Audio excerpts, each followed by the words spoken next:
trouble. Ran right up in the knowledge. Now they back in the huddle. Now they know we can fight. Content given every week. Me and Dr. Rip Shot. Keep on bringing the heat. Now they know that we hitting. And they know we ain't quitting. Yo, she mind the genius. Keep on bringing and giving. Unity, unity, unity. Cause they know we ain't stopping. And they know they got problems. And they ran out of options. If we know we got a problem, can't let it go unsolved. Brain based learning, Afro-centric history, we see tomorrow. Karma is karma, I see what I say, I hear the water. Till I see y'all fall off, then I bring y'all up on note. I'm back up on my client winners, client winners, client winners, client winners, client winners, client winners, client winners, client winners, client winners, client winners, client winners, client winners, divine winners, client winners, client winner, client winners. I'm with you, ride with you, master teacher, create master client winners. Give respect to the elder, client winners.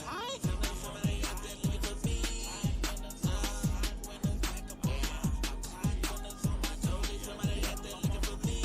Client winners, I'm mine. My client winners, I think there's somebody out there looking for me. Client winners, back up on my client winners. I think there's somebody out there looking for me.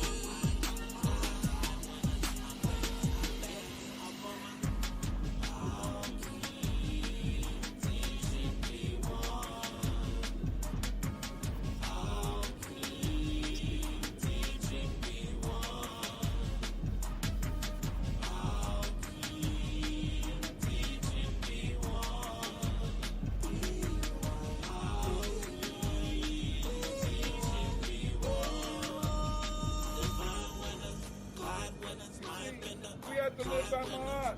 We have to live by my heart. I have not done wrong. I have not robbed. I have not stolen. I have not framed. I have not told lies. I have not stolen food. I was not stolen.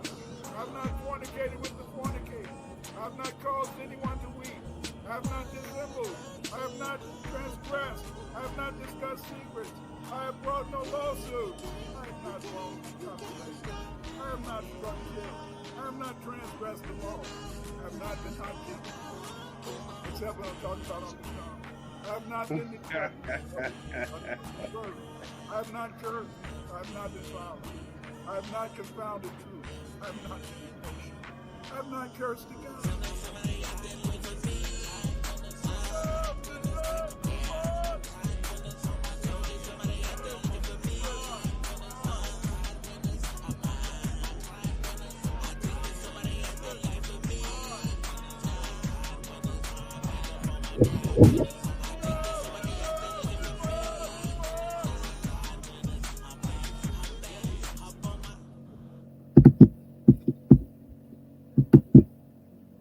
What up, though? What up, though? What up, though?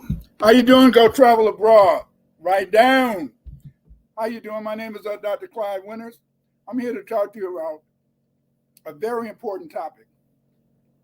One of the most important things that we have going on in this country is that there's so many attacks. There's so many attacks on our women. You know, there's so many attacks on our queen. People like to think that we're just playing. No, we're not playing. We're not playing. The truth will set you free. And that's what we're going to talk about tonight. Tonight, we're going to talk about this whole idea of how people are wounding our women, trying to destroy our Black women. Before I do that, I want to give a shout out to C.A.I.D. C.A.I.D. made the my theme song. C.A.I.D. is a great hip hop artist. He has many of his songs are on YouTube, and he also has songs on Spotify. Please support C.A.I.D. This brother is a genius, and when you hear his music, you're going to be struck by the intimacy and the strong words that he's telling us about our history and our culture. I'd like you also to support my Cash App if you can, and also join me on Patreon. It's my Patreon followers that really provide me with the opportunity to make these videos. To do these videos after sometimes buy a lot of books, I have to download a lot of articles. So my Patreon in a sense is very important, you see. But it's even more important when you think about the fact is that as Black people, we need support. Because, see, there's a war going on. Yes, there's a war going on. It may not be a war that you may see, because you may say that wars always involve, in a sense, violence. You may feel that wars involve people using guns, swords, knives. But that's not true. Most of the wars really take place when they're trying to, in a sense, influence you. The media is one of our biggest threats to us. The media, in a sense, is something that allows us to lose our sense of who we are. The media, in a sense, can destroy us. How you doing, C.A.I.D. Productions? Hotel. But what we have to do is we have to be prepared, in a sense. And the only way you can be prepared is through understanding history. Because, see, we're at a war. There's a virulent disease out there, and that virulent disease, this disease that's taking away our minds, that's destroying us as a people, is C.A.I.D.S. C.A.I.D.S. Culturally acquired immune identity deficiency syndrome. This is a very virulent disease, because what this disease does is that it takes away our identity. It makes us lose who and what we are. And that's what we're going to talk about tonight. And so let's kind of get started.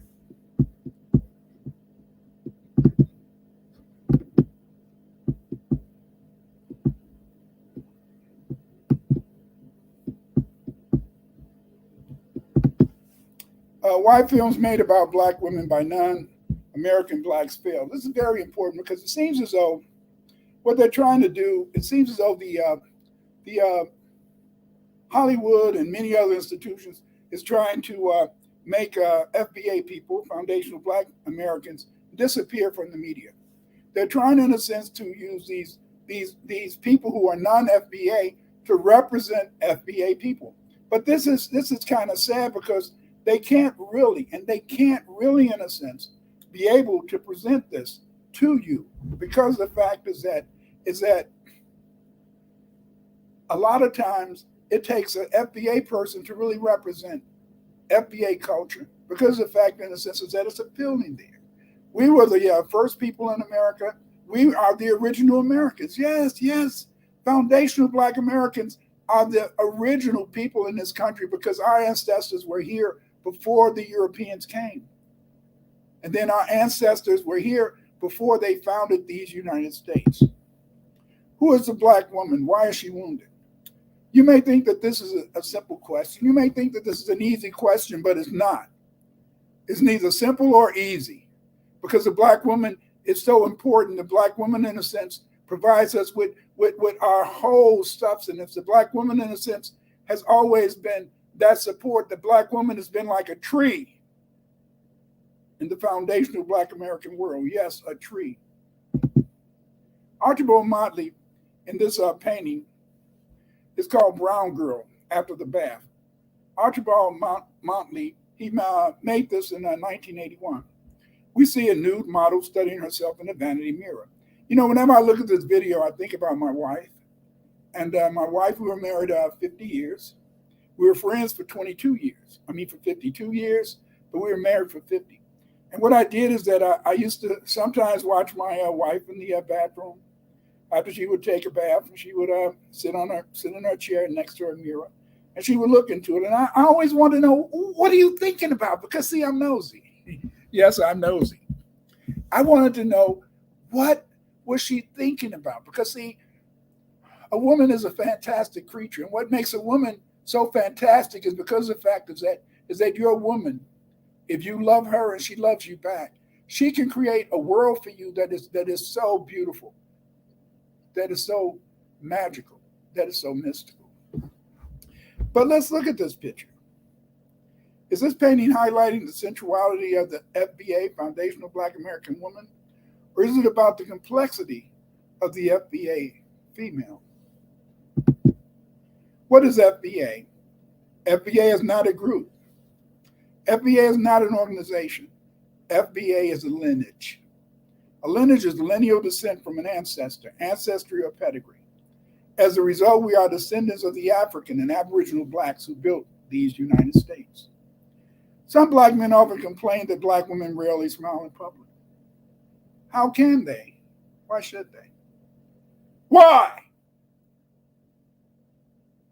Why do we always, in a sense, feel that we should place some sort of burden on our women? Why do we want our women, in a sense, to have to always accommodate our feelings instead of recognizing that our women, they can cry if they want to, and they can smile if they want to. Denzel Washington, during a town hall meeting at Sirius XM Urban View with Karen Hunter, asked, why is it important that people from the same culture of the people they represent makes a movie better? This is what he said, and I quote, "It is not color, it's culture." Washington said, Steven Spielberg did Schindler's List. Martin Scorsese did Goodfellas, right? Steven Spielberg could direct Goodfellas. Martin Scorsese probably could have done a good job with Schindler's List. But there are cultural differences. I know.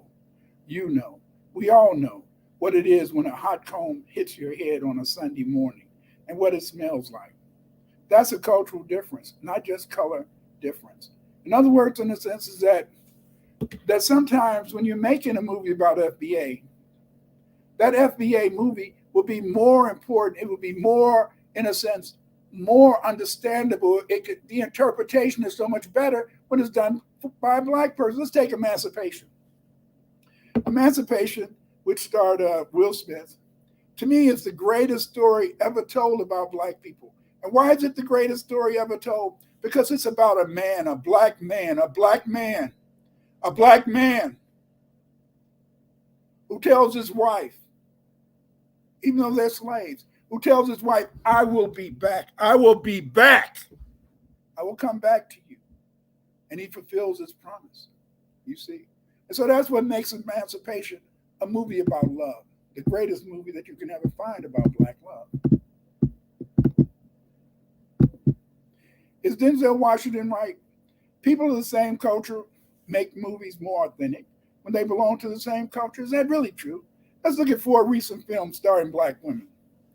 These are movies that we're going to look at as Woman King, Kill, The Color Purple, and I Want to Dance. We're going to talk about the new Color Purple. Yes, The Color Purple has not come out yet, and yet we know in a sense that the plays that have been made since the original movie was made, The Color Purple, kind of show the direction that this movie is probably going to go in. Sadly, Hollywood has an agenda when it comes to Blacks. Number 1, make Black history a joke. You know. Number 2, feminize the Black male. Yes, yes, yes. In many movies and many TV programs, they like to make the Black male, if possible, more feminized and maybe even homosexual. 3, feminize the Black woman. Yes, yes. I believe that Black women are very sexy, very sensual, very feminine. And yet when they put a Black woman on the screen, they try to defeminize the Black woman. They try to take away all those traits that make a Black woman a woman, makes a woman a woman. They try to take them away because they don't want you to see Black women as feminine. And also in the movies, you know, Black killing other Blacks. And also, if you would look at the movies, you know, you would believe in a sense that Blacks favor homosexuality. You know, the gay agenda is very prominent in the movies. And we have examples of recent TV shows. The first picture on the left is about Batwoman. Yes, yes. Instead of making Batwoman, in a sense, a hero, instead of making Batwoman a woman who loved, in a sense, men, they made Batwoman a homosexual. And in this movie, as in most of the other movies, she's with a non-Black. So usually, in a sense, we find that in Batwoman, she was in love with this other woman, you know. And then we see in the middle picture, we have an example from this program. It's called Riverdale. It's a TV program on CW. And they also have a gay couple. But coincidentally, this gay couple is also a white woman and a Black woman. And then finally, we have this show that's called Black Lightning. Black Lightning was also on CW. And Black Lightning, it had, in a sense, a Black woman who was also homosexual, but she was in love, in a sense, with a Chinese girl. But again, as you see, why are these movies, why are these TV programs, why do they have to always have the black woman engaged in a homosexual relationship, a lesbian relationship? Why is this possible? Why is it there? It's there because it's part of the agenda. That's your TV programs. The Color Purple is a 1982 novel by Alice Walker. The book won the 1983 Pulitzer Prize for Fiction and the National Book Award. Very interesting. This book is about a lesbian black Southern couple. Yes. In the original movie they made in the 1980s, they didn't really, in a sense, they didn't really go into this lesbian relationship. They basically had them do a little kiss there, but not any deep kissing, not any real, in a sense, indication that this was about two lesbians. It was about just supposedly two friends. But in reality, The Color Purple is a book about a lesbian black Southern couple. In The Color Purple, we are presented with the terrible black man oppressing a black woman that finds true love with her woman. This book was written by Alice Walker. Alice Walker, she was married from 1967 to 1976 to Melvin Roseman Leventhal, a Jewish guy. We find, in a sense, that Alice Walker, she claims that she's bisexual, that she likes men, she likes women, but she likes women a little bit more. And so we can see that even though she was engaged in a heterosexual relationship for a while, that we can see, in a sense, when she wrote The Color Purple, she was aiming, in a sense, to really show how she really felt about society and the role of women in society. She was a feminist, and I think she was a level 2 feminist. I guess level 2 feminists are feminists that appeared in the 1960s and 70s. But in a sense, these feminists, they felt that their goal, in a sense, was that a woman was a slave if she had her children. A woman, in a sense, could not really express herself as a woman because if she had children, those children would hold her back. But we see every day many women. You look at many of these news programs, many of these professors, they have women who have children, and it doesn't stop them from being professors. It doesn't stop them, in a sense, from being news women, news people. You see, but in a sense, is that Alice Walker, she was, in a sense, a second level feminist, and they felt that you enslaved yourself with children. You see. We can see on this picture on the far left side, we see some of the stars that are appearing in the upcoming movie, The Color Purple. You see. In The Color Purple, we are presented with the terrible black man. Yes, this is a very important symbol. In most of the movies that they produce, they always had to have this mean black man, this angry misogynist, this man who wants to just crush the independence of a woman, crush the psyche of a woman, crush and destroy her. But is that really true? You see? I don't think so. Because, see, women choose the men that they're with. And if you happen to make a mistake and find a man who treats you like that, you see, maybe in a sense, you chose him. You know, I can see a slickum. When I was growing up, I could see a slickum, you know, and I can see a guy with slick. And to me, if I can see a guy with slick, a woman should see a guy with slick too. So often, in a sense, if you're engaged in a relationship with someone who's misogynistic, someone who's very mean, someone who's a terror, you can usually tell this person.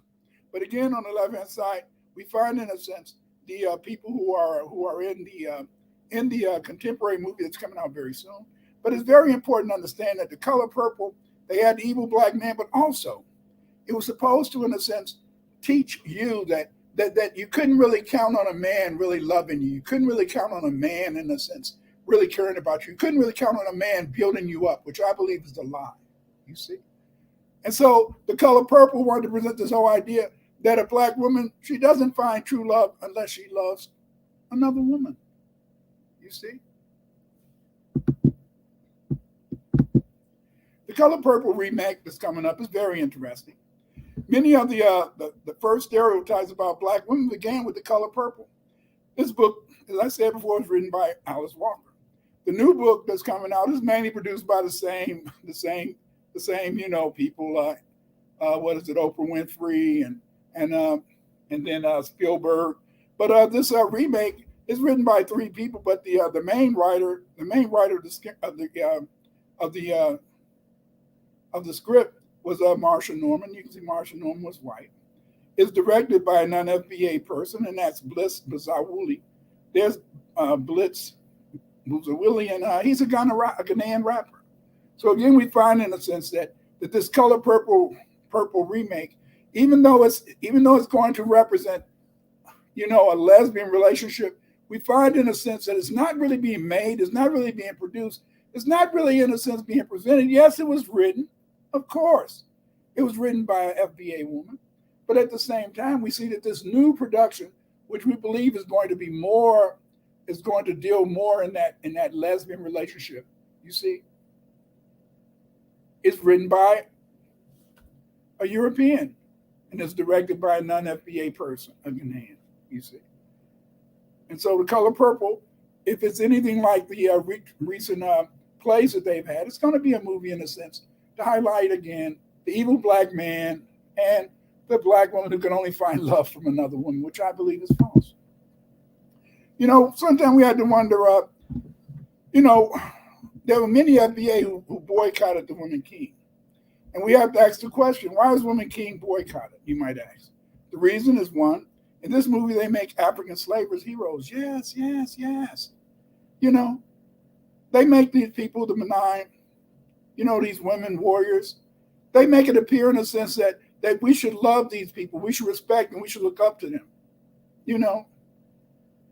That leads to the question, why do you think foundational Black Americans who are descendants of slaves would participate in the making of this movie that's about people who enslaved us? You would only be a fool to really love that movie. You see, you don't see Jews going to movies just so they can worship the Nazis and see the Nazis killing their people and celebrating it. No. No one would dare make a movie in which the Jews would willingly participate in the Holocaust and then celebrate it. And yet they made this movie Woman King to make us want to look up to some people who were our enemies. These weren't heroes. No way they were heroes. You see? Let's look at the Woman King. There's nothing wrong with writing fiction and making it into a movie. But this was a lie produced and written by whites to deceive FBA. Yes, it was a movie written to deceive foundational Black Americans. The Woman King, in a sense, it was directed by Gina Prince Blackwood. She's a mixed race child. The screenplay was by Donna Stevens, and the story was by Maria Bello and Dana Stevens. And as you can see, Dana Stevens, Maria Bello, Kathy Schulman, all of these people involved in the Woman King, they were all white. What do these people know about, in a sense, growing up as a foundational Black American? The person, in a sense, who directed the film, she was, in a sense, a mixed race girl, but she didn't really know about Black culture because she was raised in her white family.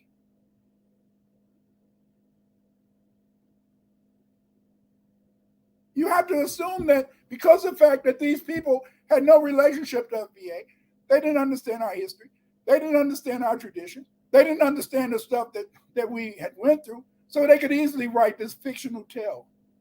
They could easily try to make us love heroes, make heroes out of people who hated us, people who sold us over here to suffer, to be abused.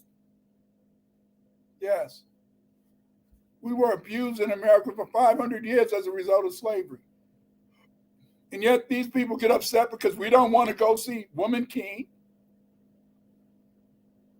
And think about that title, Woman King. We don't find movies that they make about white women and call them Women King. They call them what? They call them queens.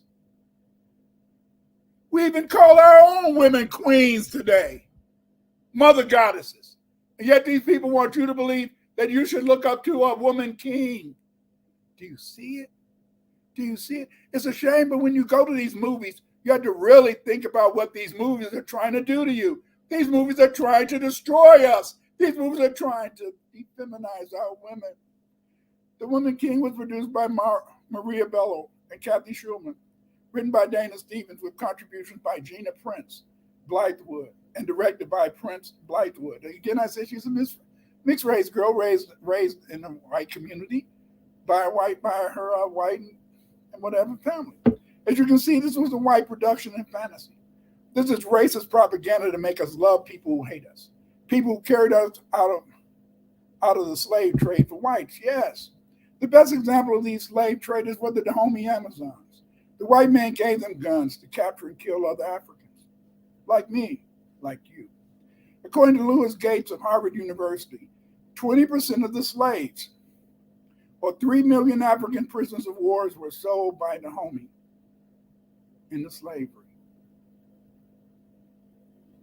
Their most popular way of, in a sense, striking fear in us was to cut our heads off. Look at that picture. They cut their heads off, hold them in the air. They were proud of this. They would attack a village early in the morning, go in and burn down the village. Any people that ran out, they would kill most. If they couldn't kill them, in a sense, they would chain them, or they would just, in a sense, treat them really terrible. Do you know that the king's throne for the Dahomey king was resting on skulls? Skulls of black people like you, skulls of black people like me, who were sold over here as slaves. Not all of us were slaves, because many of us were the indigenous black Indians, you see. But in relation to those Africans who were kidnapped and became prisoners of war over in America, many of them came from Dahomey. Some people who the writers of The Woman King, in a sense, wanted us to love and respect and look up to. These women tried to imply that the Dahomey were good guys by having the Woman King character against slavery. This was false. The Dahomey became rich and powerful trading in African POWs. They could sell as slaves. They fought the British to end their blockade of Dahomey ports when the British ended the slave trade. When they could no longer sell slaves to the white man, they captured prisoners of war to grow palm oil to sell to the white man. Yes, yes, yes. These black people, the Dahomeys, they didn't, in a sense, care about other black people who didn't belong to their tribe. They didn't care what happened to you, because they felt, in a sense, that you should be destroyed. You should be their victim. You should be used by them, you see. It was only after the Dahomey kidnapped a tribe subject to the French that the Dahomey army was obliterated. Yes, obliterated. It is sad that these women wrote a fictional tale to brainwash foundational black Americans into believing the people that enslaved and murdered their ancestors were heroes. This is what happens when you don't know your history. Yes. When you don't know your history, you can look at it and say, oh, that wasn't bad. But as I told you before, those same women, I bet Kathy Schulman and wouldn't write a screenplay about Jews, and she's a Jew, in which the Jews participated in their own destruction, in which the Jews participated in their own Holocaust and genocide, and yet they can write a play about us because they don't care about you. They don't care about me. They don't care about us. Why did black actors participate in the making of Woman King? Was it C.A.I.D.S, culturally acquired immune deficiency syndrome, need, or greed? Look at here's the sample of the Woman King. Look at this advertisement on the left-hand side. They make these women look very, in a sense, masculine. They make these women look very ferocious. They don't do that to white women. In any film that they make about white women, like the Amazons, when they make the Amazons, they beautify them up. They got on lipstick. They got on sexy outfits. They look quite striking. Ooh, wow. They'll make the average man say, what the hell? Wow. But look at these people. They made these women, they took away all their femininity. They wanted to make them look masculine. Look at them coming out looking so haughty. You know, at first, the young Opinda, she was going to play also in the film, The Woman King, but she refused to play in the film because she took a trip. She took a trip to Dahomey to see what these people were really like in Benin. When she went there and she saw the horribleness, and she heard the stories of how they were treated, when she talked to a former slave of the Dahomey, she refused to do that film. She refused, in a sense, to be a member of the cast. She refused, in a sense, to be part of the Woman King.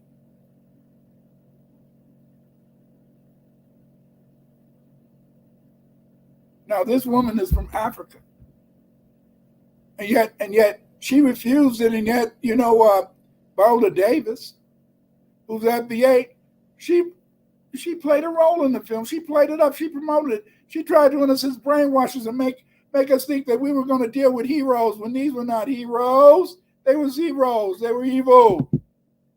These people had C.A.I.D.S. C.A.I.D.S is the reason why ancient African history has only been studied by Afrocentric researchers. The letters C.A.I.D mean culturally acquired immune identity deficiency syndrome. C.A.I.D S has caused much destruction in the African-American or Afro-American community. It's the psychological equivalent to the AIDS virus. Yes, C.A.I.D S is just as virulent as AIDS. The aim of knowing your history is to strengthen your cultural awareness of Black and African people so they can have the self-confidence to fight C.A.I.D S. Afrocentrism is the ideational code African Americans, foundational Black Americans, can use to conceptualize the universe in which they live and interact. Culture can be defined as man's learned accumulated social experience, including man's art, belief, customs, knowledge, laws, and morals that are transmitted and shared by a social group. In general, culture refers to a system of learned ideas, not what we do or what we make. As a result, C.A.I.D.S, if you're an FBA professional, social scientist, good Afro-American Christian, a good Afro-American actor, and or a middle-class Negro, you will avoid learning your history and respecting Afrocentric researchers because you believe whites, even if you have no whites in your life, will respect you if you follow the traditional middle-class Negro position that white is right. And as a result, if a middle-class Negro earns a terminal degree, he will not further the self-esteem of African Americans because these researchers will avoid teaching true history of their people within a facade of white myths about Blacks. Yes, a facade. The outward appearance of being pro-Black that is maintained to conceal a less pleasant or charitable reality that they support. And these people who suffer from C.A.I.D.S, they really in a reality supports white supremacy. What causes the C.A.I.D.S virus, you might ask? The C.A.I.D.S virus is caused primarily when a Black person places the pursuit of European culture and values over the traditional culture and values of FBA and African people. This lack of race pride, knowledge of one's past, leads to feelings of racial inferiority due to C.A.I.D.S.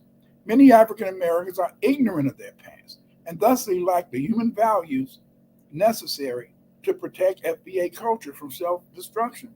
And see, he goes back to, the Napenda, when she went, in a sense, back over to Benin. When she went over to Dahomey and found out how these people were so terrible, her conscience couldn't allow her to play in that movie, African King. Her conscience couldn't allow her because she had the self-esteem, the knowledge to know that how they treated African people, how they treated those people that they enslaved, those people, those prisoners of war who they captured in war, was so terrible that she couldn't stand to be in that movie, Woman King. What is worse, these Blacks who suffer from C.A.I.D.S, they know they are perpetuating a lie, but do it anyway because they feel other Blacks are too ignorant to see through their deception. Yes, that's why those people played in Woman King. They didn't think that you knew your history because you didn't know your history. They felt that you were going to just accept this lie as the truth. Let's look at Viola Davis. I love Viola Davis. I'm just crazy about this woman. She's one of the greatest actresses, I think, today. In fact, I think she is the greatest Black actress, to me, living. She's just that good to me. I love her as an actor. When I saw the trailer, it made me want to see the film. The way they made the trailer as if Blacks were supposed to be fighting the white man to save their lands. I was excited. Damn, we're going to suck it to the man, baby. You know what? I almost felt that I was back in the 70s, I was back in the 70s when they made the films when hey, we got to get Whitey. We're going to take Whitey. We're going to string him up. But actually, the film's about Blacks killing other Blacks. Yes, same old ish. blacks, especially black women, killing black men. This is, and I think they felt that this was very, I think they felt this was very good because I think they feel that deep down many black women want to kill black men. You know, maybe there are some black women out there that do, but I don't think most black women really want to kill black men. I think most black women, in a sense, want to be with their man or have a black man. You know, but why did Viola Davis be in the film? She said she had a desire to be a superhero in a film. She felt that this was the first time that she could be a superhero, and she wanted to be one of those heroes, like one of those Marvel characters. And she felt that by playing in the Woman King, she could finally find that purpose, you see. But that wasn't really it. It was C.A.I.D.S, culturally acquired immune identity deficiency syndrome, that allowed her to ignore history and feel secure in the delusion she was furthering knowledge of black greatness, when in reality she was creating a mindset of black men and women engaged in a war, and black women becoming virilized alone without true love. Yes, yes. I'm tired of that issue. Why do our women always have to be virilized? Why do they have to be made to be masculine? Why do they have to be like men? I mean, damn. You know, my mother was with my father, and my mother died, and then my father died later. But the point is, this is that they were together. I was with my wife for 50 years. We were friends for 52 years. She died in 2020. And yet, all she showed me was nothing but love and respect. Nothing but love and respect. So how could Viola Davis, who I love, who I respect, how could she do that? Why do they want to always make our women have to always feel that they don't deserve love? Our women deserve love. Because there's so much love they can give you. You see? Why should black women be cursed to be denied true love? To foundational black Americans, mama is sacred. Yeah, mama is sacred. Viola, mama, our sacred petite creator. Here's some artwork that they've done about mama. Mama is the rock upon which we stand. Mom is that comforter we first acknowledge. Yes, yes, yes, yes. Remember when you ran to mama, she held you in your arms.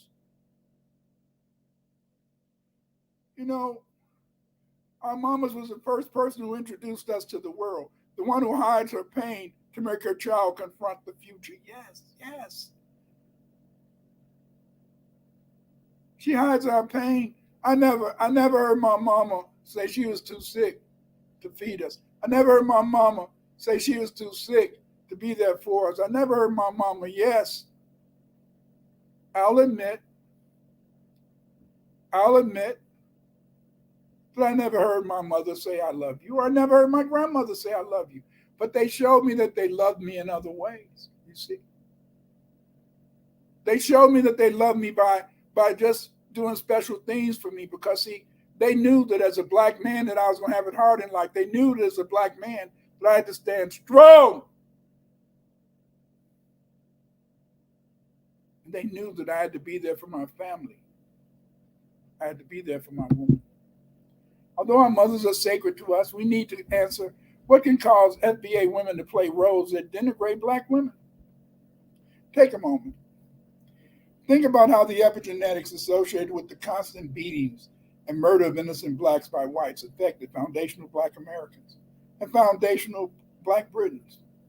Men, women, and children. Yes, yes, yes, yes. You can go right now after this video. Don't go now because I want you to listen to me. But after this video, I want you to just Google slavery and go to the images. And all you're going to see is black women having their ass beat.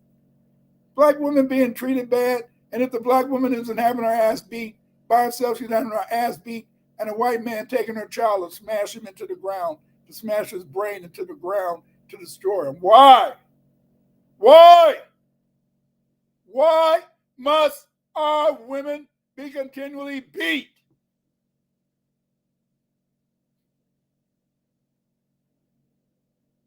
That's because they was trying to send us a message. Because, see, your mama is sacred. They wanted to whip your mama's ass in front of you to let you know you had no power to save your mama. And they knew that by beating your mama's ass in front of you as a boy, as a girl, as a baby, that you would have emotional entanglement and confusion. But they also knew that you better not save her. And she wouldn't let you save her. The movie tells about a mother's relationship with her son and the steps she took to show the cruelty and injustice Black children experience living under white supremacy. I like the movie. The white man's historical murder and abuse of the Black woman and her children is nothing new. As I tell you, just about every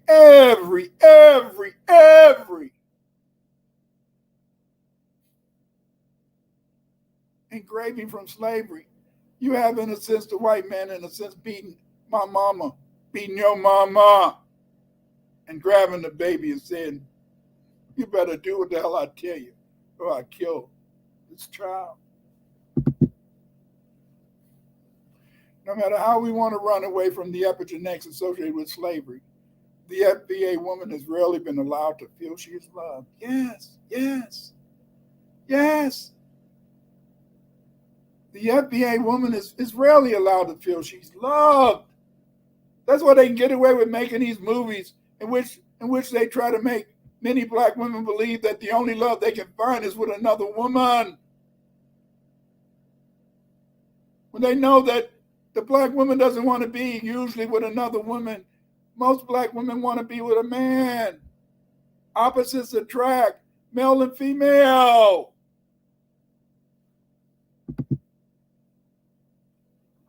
Most people don't know how to show love. They believe to love someone, you must have sex with them. Yeah. They believe in the sense that if you really love somebody, you got to make love. But in reality, in a sense, you don't have to have sex with everybody who you love. You don't have to make love with everybody, but you have to be you. And the only way you can understand what love is to know that you are loved. And to know, in a sense, is that there is such a thing as platonic love.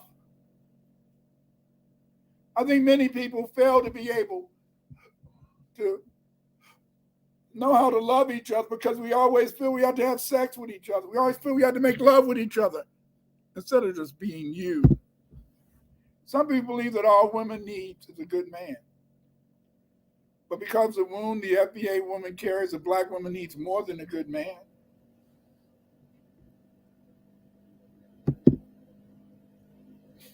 Due to slavery, the FBA woman's greatest love was not her man, it was her children, if she could have any. Our moms wanted to protect us by telling us what happened to Emmett Till. Yeah, I grew up in Chicago. My mom, she wanted to protect him. Damn. Growing up in Chicago, my mother always told us about Emmett Till's murder as a cautionary tale about life in the South, Mississippi. So I was familiar with the story of Emmett Till. In fact, to this day, I've never went to Mississippi, and I would never set foot in Mississippi, because that's a place that my mama and daddy ran from the damn state. So why the hell do I want to go to Mississippi? Not me. The movie Till made a great portrayal of Emmett Till's mother, but the fact the images of Chicago did not reflect the segregation, social relations, and housing patterns of 1950 Chicago made the film feel empty and disassociated with foundational Black American life in the Windy City. That picture on the right hand side, that's me in the 1950s. Isn't he cute? The director of the film, she knew nothing about FBA life in segregated Chicago in the 1950s and 1960s. The most important thing she did is that they had Emmett Till's mother go into Marshall Fields. I grew up in Chicago. They had this woman in the film walking through Marshall Fields, talking to the white folks. That was a damn lie. Back in the late 50s, the 50s and 60s, if you went into Marshall Fields, they directed your Black ass right down into the basement. Yes, the basement. You see, when they had Emmett Till's mother walking around Marshall Fields, I just couldn't. They lost me. because I grew up in Chicago. If that would have been an FBA person, if that would have been a person, foundational Black American, they grew up in Chicago, they would have known that that didn't happen. That didn't happen. You know, the film failed to show the housing FBA lived in Chicago back in the day. This is how those tenement houses looked at. That's the houses I grew up at in the 1950s and the 1960s. But you know, by the woman, not by the director, not being an FBA, she didn't know how foundational Black Americans live. She didn't know we lived in tenements. She didn't know we played in dirty alleys. We played in the street. I'm not saying it was bad and terrible. I didn't know nothing else. But this director, because she did know FBA life, she didn't know what life was like in the city, she should have asked somebody, but she didn't. Instead of her showing how images of Black life in the 1950s, you know, they showed Emmett Till's mama living in a damn house. That's a fake Black Chicago. Yes, there were some upper middle class people who lived, but they didn't live in houses like this. That made it hard for me to relate to the film. They had that fake Chicago with this actress playing Emmett Till, when the real Chicago is what we saw on the left side. Living in a tenement with a window next to a radiator. That's what life was like. But she couldn't do that because she had no understanding of how foundational Black American people lived. Living in the slums was not totally depressing, but it was not ideal either, as the film Till made it appear. She made the film Till appear as all Black people just having a jolly good time. Oh, Black, living in the suburban areas in a nice little house. No. There are some teachers and other Black people who lived on the far south side and maybe lived in some of the mansions on King Drive. It used to be called South Park. They lived in maybe some nice houses, but most of the houses, in a sense, and the way life was like over there on the left hand, right hand side. Yeah, it was popping, it was jumping, there was things going on, but it wasn't like that lady portrayed it, the director of Teal, because she didn't know nothing about foundational Black American life. She lost me. She lost me because there was no authenticity, and it couldn't be authenticity because she had no knowledge of how foundational Black Americans live. The movie Till did show the importance of the FBA mom's relationship with her child or children. The FBA mom, throughout her experience in America, has tried to be the best mother she could be while trying to introduce us to the terror of living under white supremacy, white hate, and white abuse. Yes. You know, I looked at this movie, and I looked at Till. I looked at Emmett Till's mom crying, and I never saw my mother cry. I saw my auntie cry once. My auntie and my grandmother lived at my auntie's house. So my Mabel, she was she used to work at the hospital, and she was a Catholic, very, very kind of professional woman. One day I went over to see my grandma. My Mabel was crying, so I was a little upset. I'd never seen no Black woman cry. What the hell is this? And so then I said, "Are you okay, Mabel?" She said, "Quiet, just sit there." I said, "Are you okay?" She said, "Just sit there. Give me a minute." And so then she stopped. She wiped her face. She said, "Clyde, I'm a woman. I have a right to cry. So it don't mean that I'm sad. It don't mean that I'm upset, but I have a right to cry because I'm a woman." And I said, "Oh, damn, wow." That was something to me. I'm a teenager but I'm also a man. As a Black man, I want to fix it. I want to fix it.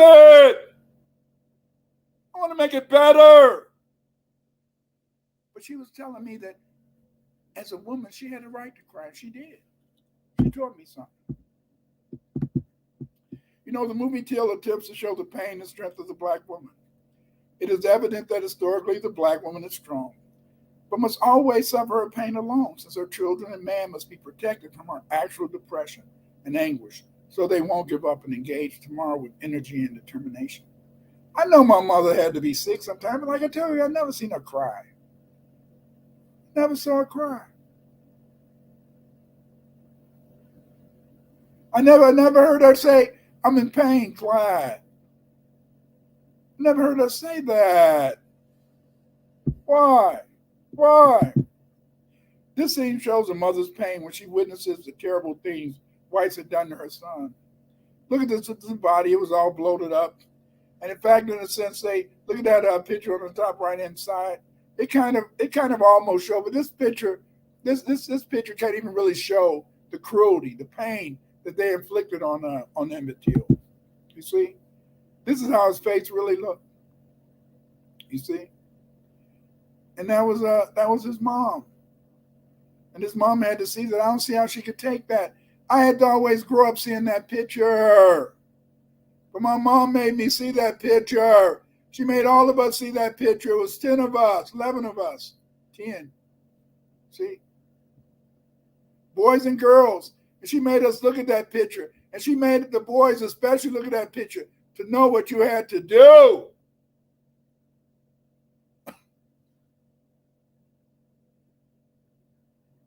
I'll be damned. How could I grow up and marry a white woman knowing what a white woman did to this kid?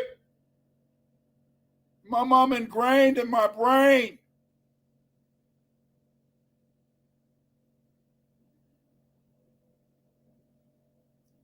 Don't be wrong with them folks.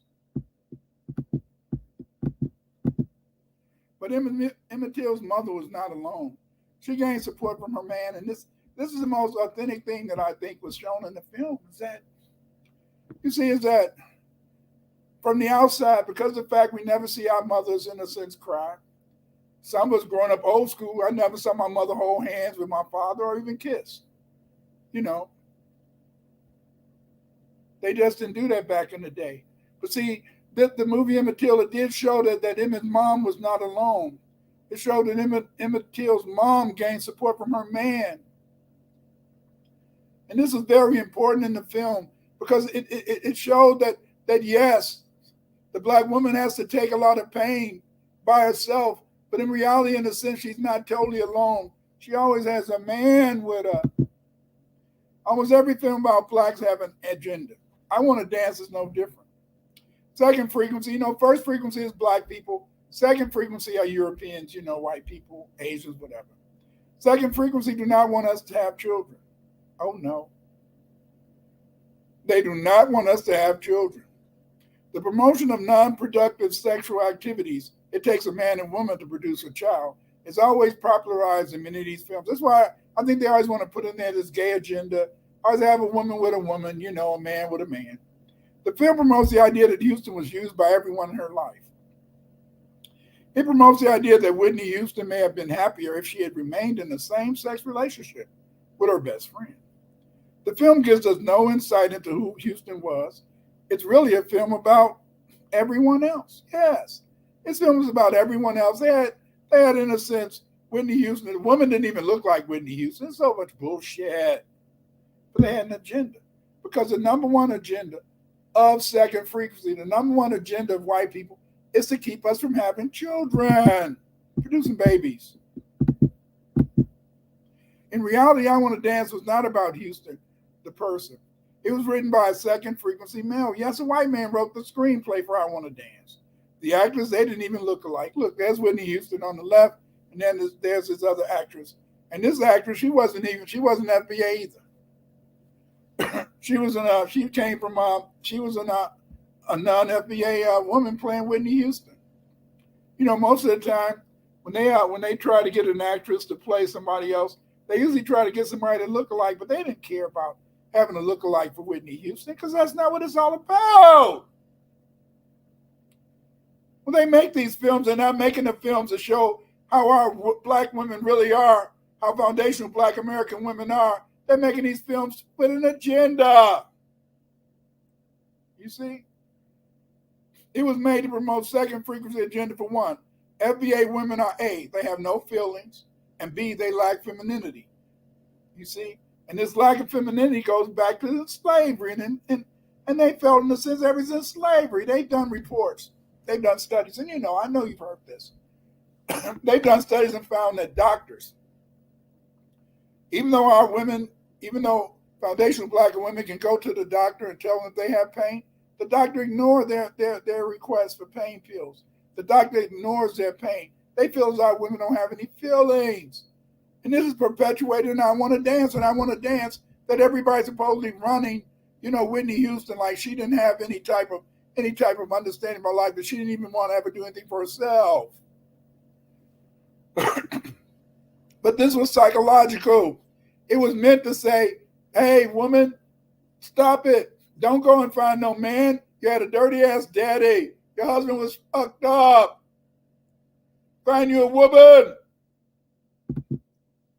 You see, ethnic women are never allowed to be feminine. In the movie, Whitney Houston was given masculine traits. You see, let's look at this. These are traditional gender stereotypes. If you're feminine, you're not aggressive. But in the movies, they always make our women what? Aggressive. We gotta fight. A feminine woman is supposed to be dependent. But the black woman, she's not dependent. She's independent. You go, girl. You see? And the feminine woman is submissive. But the black woman is always supposed to be dominant. You can't tell me shit. That's not the way it was with me and my wife.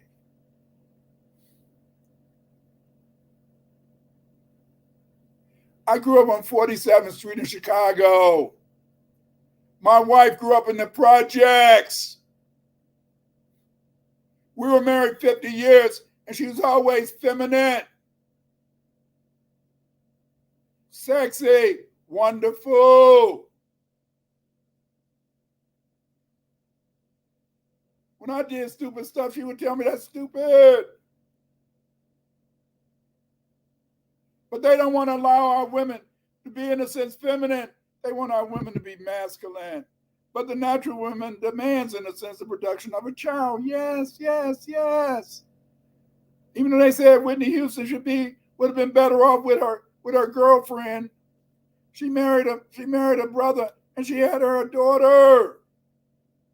Yeah, Whitney Houston couldn't get away from drugs, but she found, in a sense, the most important thing to the black woman is her children. My father worked every day. All I remember him doing is working. But my mama was there.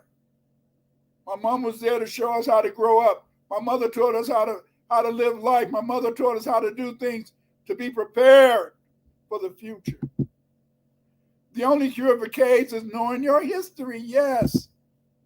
To understand the black women, we must look at the environment, which determined the epigenetics that made the foundational black American woman and the foundational black British woman, who they are. We can get these from the slave narratives. Our ancestors speak in clear language to black women. Many black women have a genetic memory of the abuse suffered by their ancestors. They put masks on us. They put boards on us. Always something around our neck. They did everything to us. This is how they treated our women, and then at the same time, they would rape them whenever they got ready. Some people wonder why most foundational black Americans, as opposed to black men and black immigrant females, will not marry whites. It's their genetic memories, yes. Very few foundational black Americans, at least statistics shows, that very few foundational black American women will marry white men. But that's not true of black men. They're always ready to run and marry a white woman. But luckily my mom, in a sense, she taught me about Emmett Till and what happened with Emmett Till dealing with white women. So it was a cautionary tale that I paid attention to. You see? But many people, they don't teach their sons this. But our women, we don't even have to teach the average foundational black American woman not to marry a Caucasian person, because of the fact that the foundational black American women, usually their genetic memory reminds them of these events. The masks they would put on us to torture us, the boards they would put around our neck, the chains and locks they would put around our necks. Think about trying to sleep uncomfortable with this shit on you. Terrible. You see? And then again, as I said, you see, this is what they did with the black woman. They got a paddle. Look how they hung strong this black woman. Tied her ass up, made her butt naked. And then they beat her ass with a paddle. But if you notice, when they beat her ass with a paddle, they always had that child around. Why did they have that child around? They had that child around because they can tell you all they want that there was no Willie Lynch letters, but it's the truth. They had the child around to watch and beat our mama's asses. That's in my brain. That's in your brain. How can you get away from that? It's in our genetic memories. Our memories that go back to how our parents and our ancestors were treated. And they always put a child around just to put in you fear. See?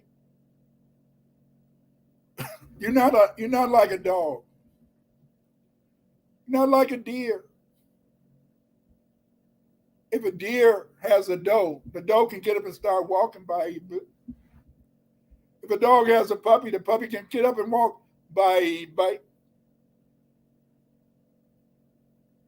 But when a woman has a child, she's connected. That child is connected to its mother. That child is connected to his or her mother by an umbilical cord. And either you have to fight it off or cut it. You're always connected.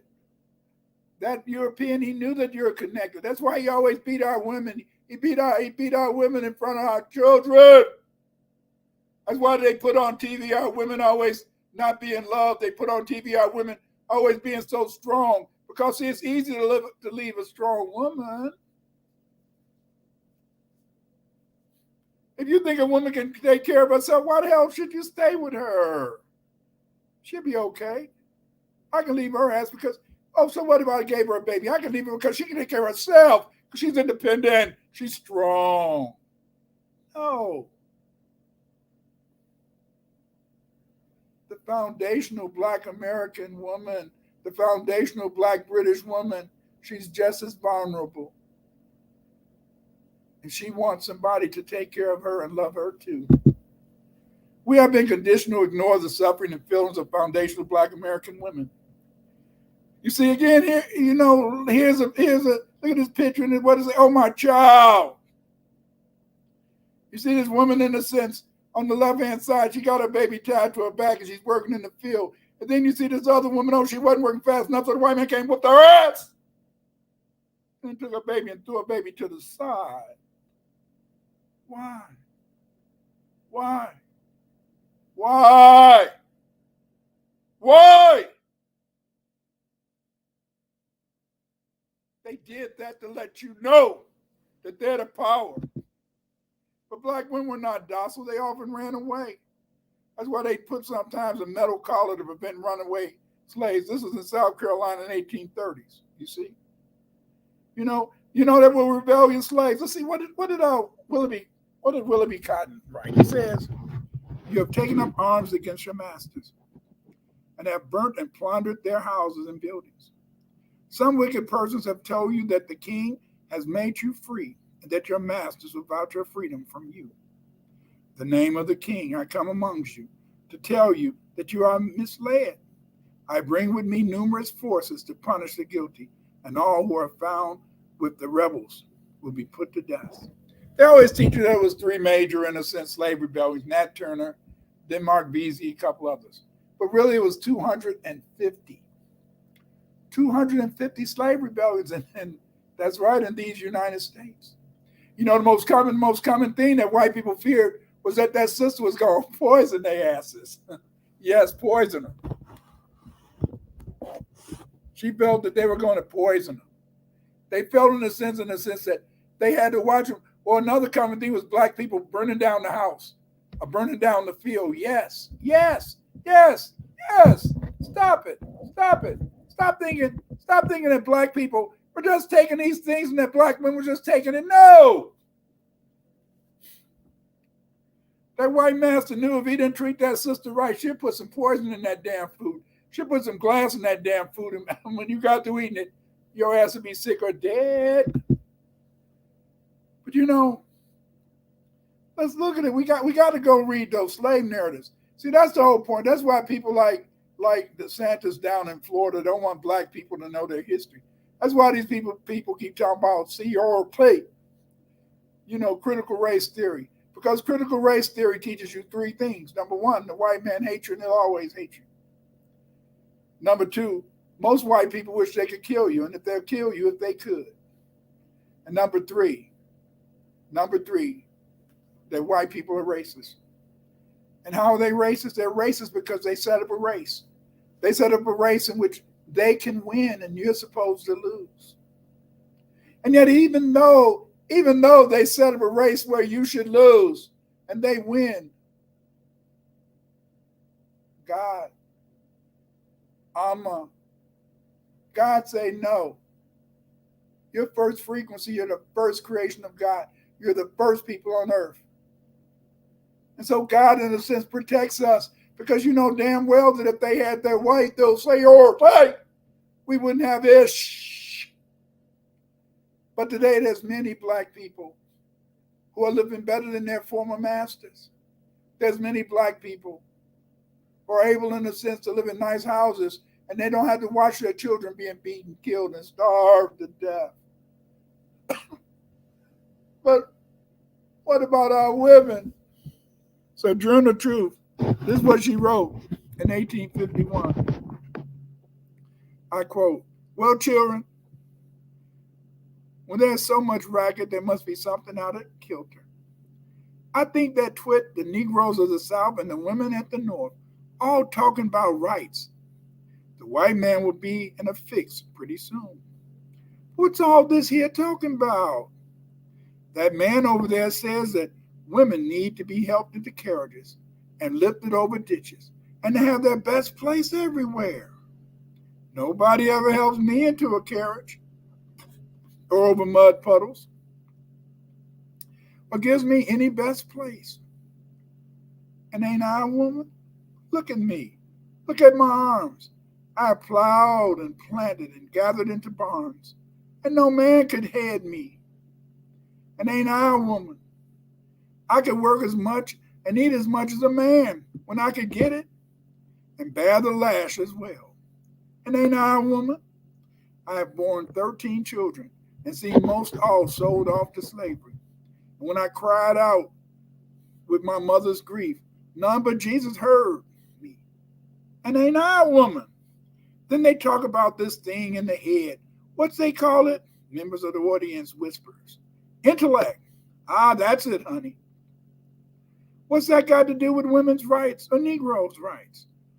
If my cup won't hold but a pint and yours holds a quart, wouldn't you be mean not to let me have my little half measure full? Then that little man in black there, he says women can't have as much rights as men because Christ wasn't a woman. Well, did your Christ come from? Where did your Christ come from? From God and a woman. Man had nothing to do with him. If the first woman God ever made was strong enough to turn the world upside down all alone, these women together ought to be able to turn it back and get it right side up again. And now that is asking to do it, and the man better let them. That's what Sojourner Truth said. Ain't I a woman? You see the same thing. Here it is. This is over almost going on 200 years. Almost 200 years since the end of slavery. And yet they're still making our women be mascularized. They're still virilizing our women, trying to make our women look masculine. But ain't our women women? I say damn straight. But this is what the black woman's strength is her family and God. Sojourner Truth's real name was Isabella. When you read her autobiography, this is what she wrote in autobiography. Let me read this to you, please. Let's listen. Isabella and Peter, her youngest brother, remained with their parents. The legal property of Charles Ardenberg, till his decease, which took place when Isabella was near 9 years old. After this event, she was often surprised to find her mother in tears. And when in her simplicity she inquired, Mama, Mama, what makes you cry? She would answer, Oh, my child, I am thinking of your brothers and sisters that have been sold away from me. And she would proceed to detail many circumstances respecting them. But Isabella long since concluded that it was the impending fate of her only remaining children, which her mother but too well understood. Even then, that called up those memories from the past and made them crucify her heart afresh. In the evening, when her mother's work was done, she would sit down under the sparkling vault of heaven and, calling her children to her, would talk to them of the only being that could effectually aid or protect them. Her teachings were delivered in Low Dutch, her only language, and translated into English ran nearly as follows. This is what her mama told her. My children, there's a God who hears and sees you. A God, Mama? Where does he live? Asked the children. He lives in the sky, she replied. And when you are beaten or cruelly treated, or fall into any trouble, you must ask help of him, and he will always hear and help you. She taught them to kneel and say the Lord's Prayer. Our Father art in heaven, hallowed be thy name, thy kingdom come, thy will be done on earth as it is in heaven. Give us this day our daily bread. Forgive us our trespasses as we forgive those who trespass against us.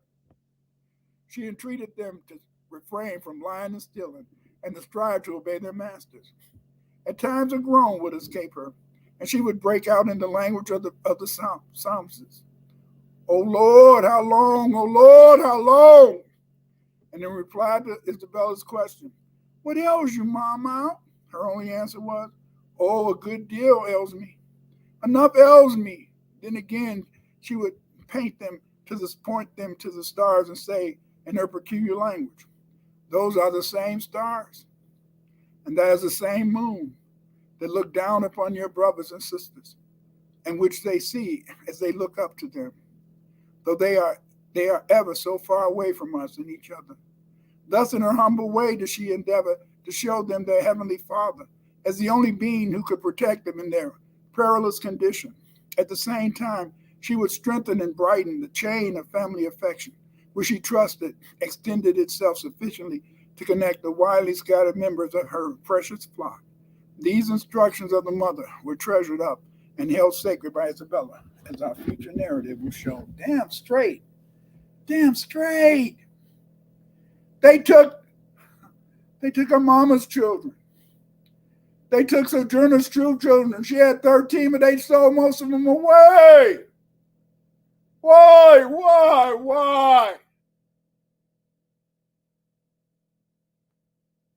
Is it any wonder that the foundational Black American woman wants to take care of her children, wants to protect them? There's nothing to wonder about. They tell you the truth. Know your damn history. They don't want our women to feel, but you can see that our women are not aggressive, that our women are dependent. They want to be treated right too. Our women, they are passive, they're home-oriented, easily hurt emotionally. See? But they want to teach you that our women are masculine, and that's a lie. Our slave narrative shows what they've done to us. We didn't do anything to each other. It's what second frequency, what the white man did to us to make us this way. We must use history to fight the white supremacy pandemic. It is the only thing that can stop the whiteout of global Black history. Why Europeans teach a fake world history? What did John Henry Clark say? There's two things the European dares not live by.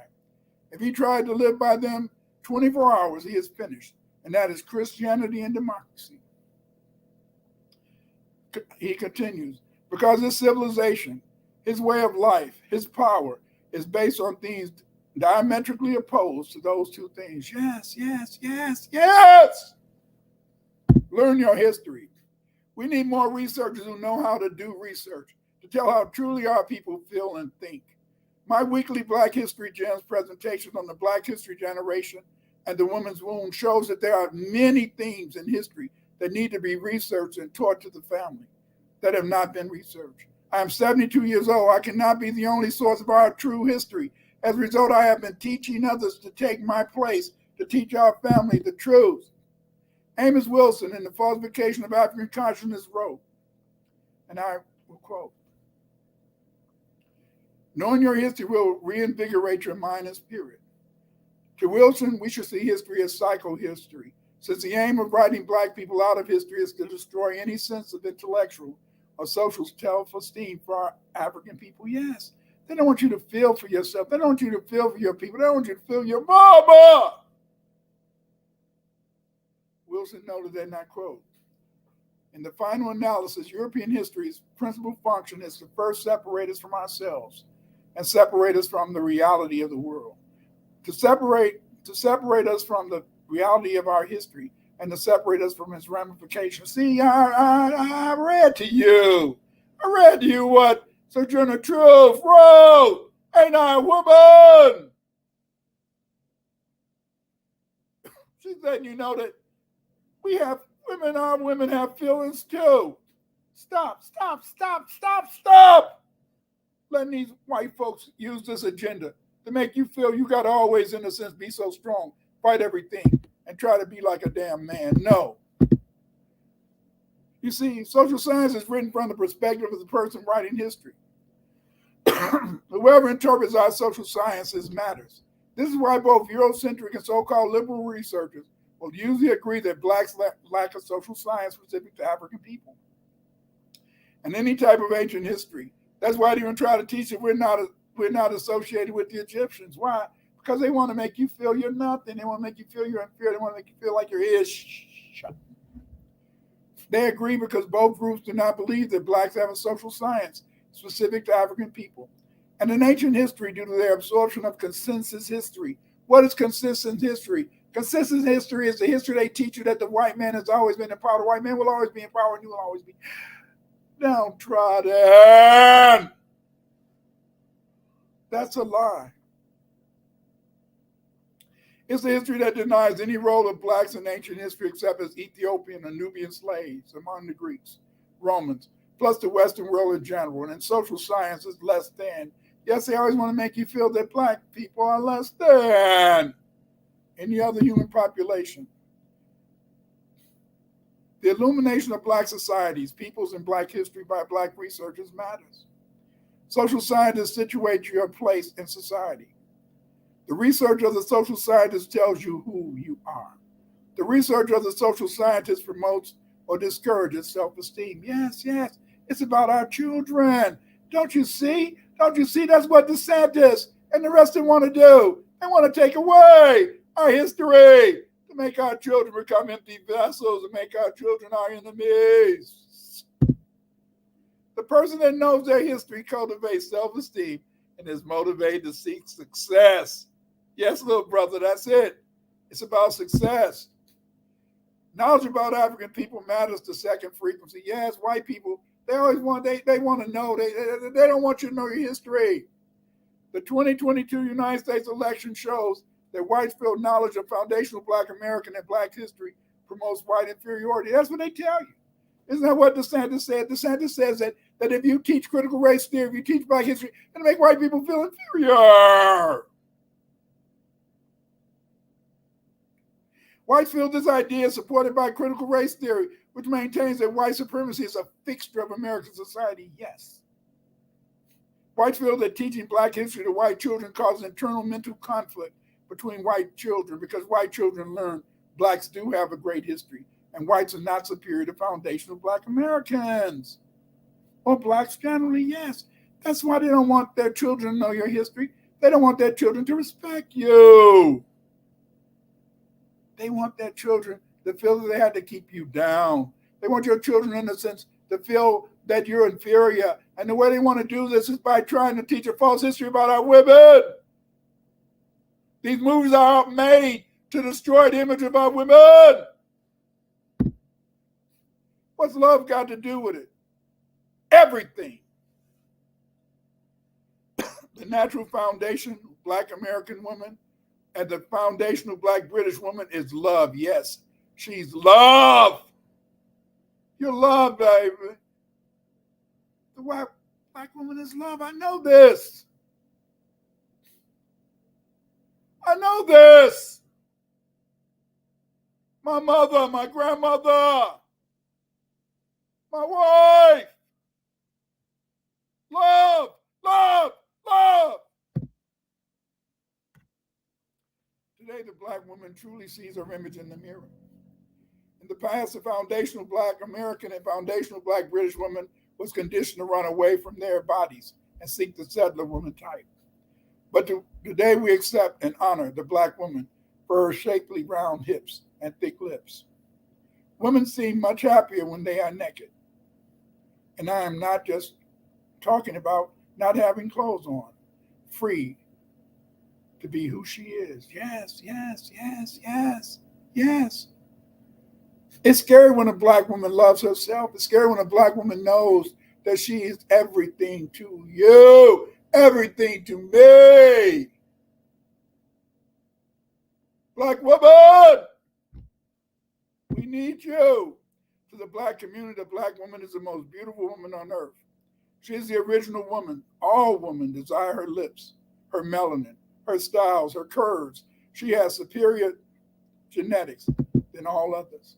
In summary, Hollywood has been used to denigrate black women because non-foundational black American people are writing and directing movies about foundational black people and culture that they know nothing about. They know nothing about.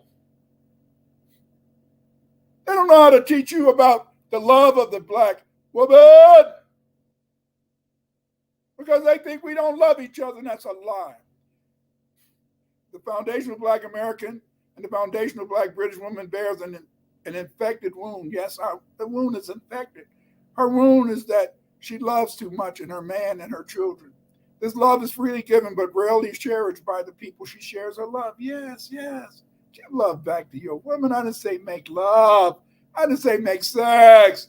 Love her. Let her know that she's everything to you. We must stop ignoring the fact that the black woman's wound is the absence of recognition that she is love incarnate when she is living her natural life. And as noted by Denzel Washington, this love is best done by other foundational black Americans familiar with their culture and history. Our women must understand that her strong feelings of love is not cheap. It equals millions of dollars in our growth, determination, and groundings in this world. The true power couple is the black man and his woman. Yes, yes, yes, yes, yes, yes. You just don't know how it feels to hold a black woman in your arms and to know that you're looked upon, that you're respected, and that she's everything to you. Yes. Please join my Patreon. These slides are going to be on my Patreon. My Patreon, just go to Clyde Winters Patreon and join my Patreon, and help me out in this research. Thank you.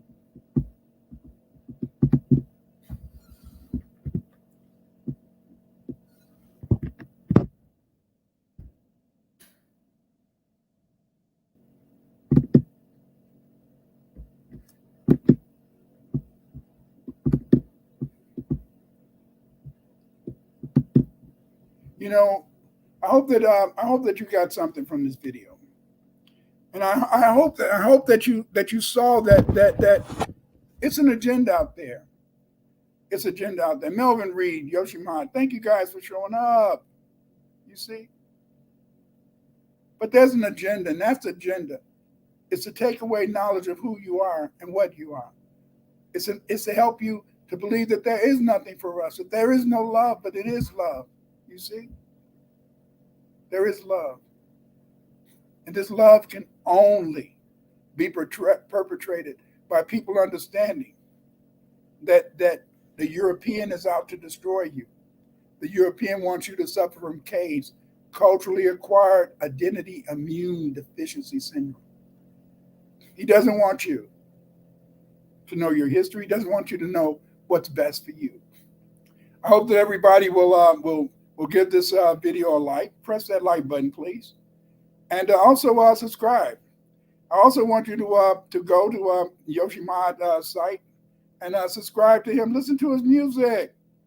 There's a lot of good music there, you see. And he's making music because he's the genius. He's the genius. And you heard it first here. Again, I'd like everybody for attending this live broadcast. I'm going to do another live broadcast on Saturday.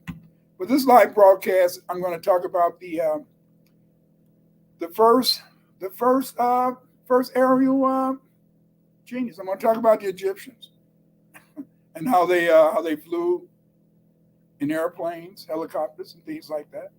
Oh yes, our ancestors were great people, very great people. You see. So again, I love you. I hope you enjoyed everything, and again, put a like on here and tell your friends to look at this video. And thank you for joining me this evening. Bye.